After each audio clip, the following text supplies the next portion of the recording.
appreciate the gentleman from Breckenridge and his heart on the House floor tonight to stand and do things that I feel like were right. Bible verses were used earlier in the session, so I'm going to use a few myself. Psalm 127 verse 3 says, children are a heritage from the Lord. Bible says in Proverbs 22:6, train up a child in the way he should go.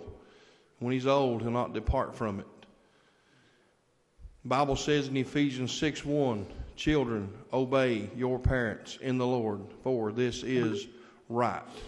Not children obey the school and let the government raise your children, but children obey your parents in the Lord.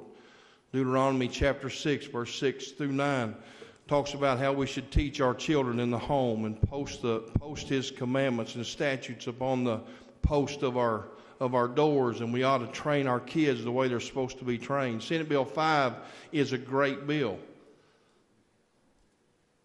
It's unbelievable that some people would take up for the books that I've seen in my office in the last few days. I can't believe that some people would take up for those kind of books. I can't believe that you would stand up and take up for the cesspool that is put into our kids' minds. And their minds are like a computer. When they see it, they can't erase it. What happened to letting kids be kids and playing soccer and playing basketball and teaching them how to fish and teaching them how to cook and do the things that little kids are supposed to do and play in the playground?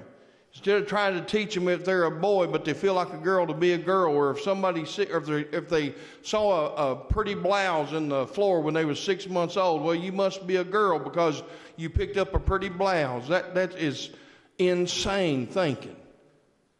Goodness gracious, our kids are our future. The Bible tells us plainly to train them up in the nurture and the admonition of the Lord. To teach them and train them what they're supposed to be in life. Gentleman from Breckenridge is fighting for our kids, and I know gentlemen from Bullitt, you are too. I know that. I've been here on the House floor with you now 7 years. I know your heart is for people. It's amazing to me how we can pass a bill out of this House, House Bill 470, and get 80 votes or whatever it was for the bill, and it goes down the hall, and they gut the thing.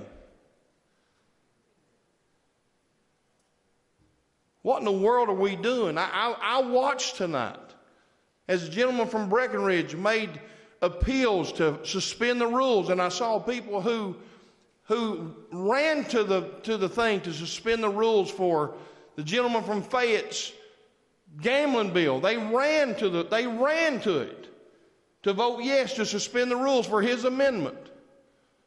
But tonight they stood with their arms crossed in this House floor. But then they ran to vote no on his amendment when he called for an amendment.